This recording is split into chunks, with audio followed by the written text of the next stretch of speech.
નમસ્કાર, આપ જોઈ રહ્યા છો નેશન પ્લસ ન્યૂઝ. હું છું આપની સાથે હિરલ પંડ્યા.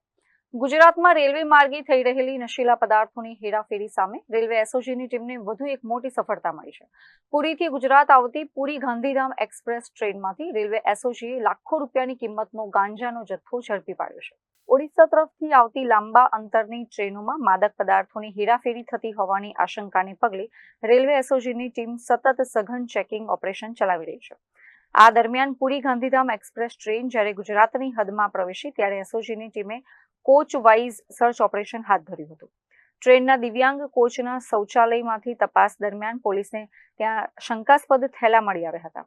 આ થેલાઓ ખોલીને જોતા તેની અંદરથી ખાખી કલરના ટેપથી પેક કરેલા ગાંજાના અનેક પેકેટો મળી આવ્યા હતા, જેનું કુલ વજન 113 કિલો થવા જાય છે અને બજાર કિંમત ₹57 લાખ આંકવામાં આવી રહી છે. ટ્રેનમાં પોલીસની હાજરી જોઈને ડ્રગ્સ લાવનાર તસ્કરો આ જથ્થો ટોયલેટમાં જ બિનવારસી મૂકીને નાસી છૂટ્યા હોવાનું અનુમાન છે.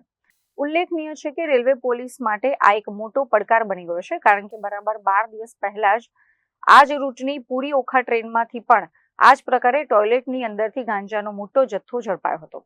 આમ માત્ર 12 દિવસના ટૂંકા ગાળામાં રેલવે પોલીસે એક સરખી મોડેસ ઓપરેન્ડી ધરાવતા 2 મોટા રેકેટ ઝડપી પાડીને કુલ 170 કિલો ગાંજો કબજે કર્યો છે, જેની કુલ કિંમત 85 લાખ રૂપિયા થાય છે. હાલ રેલવે પોલીસે આ મામલે ગુનો નોંધીને ટ્રેનના રૂટ પરના વિવિધ સ્ટેશનોના સીસીટીવી ફૂટેજ તપાસવાના શરૂ કર્યા છે.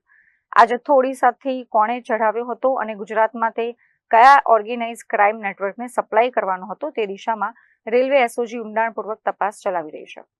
કેમેરામેન નવનીત પરમાર સાથે Chirag Patel, Nation Plus News, Vadodara. સમાચારોના સતત અપડેટ મેળવવા માટે અમારી નેશન પ્લસ ન્યૂઝની યુટ્યુબ ચેનલને સબસ્ક્રાઇબ કરો, બેલ આઇકન દબાવો અને જોડાયેલા રહો ફેસબુક, ઇન્સ્ટાગ્રામ અને ટ્વિટર પર.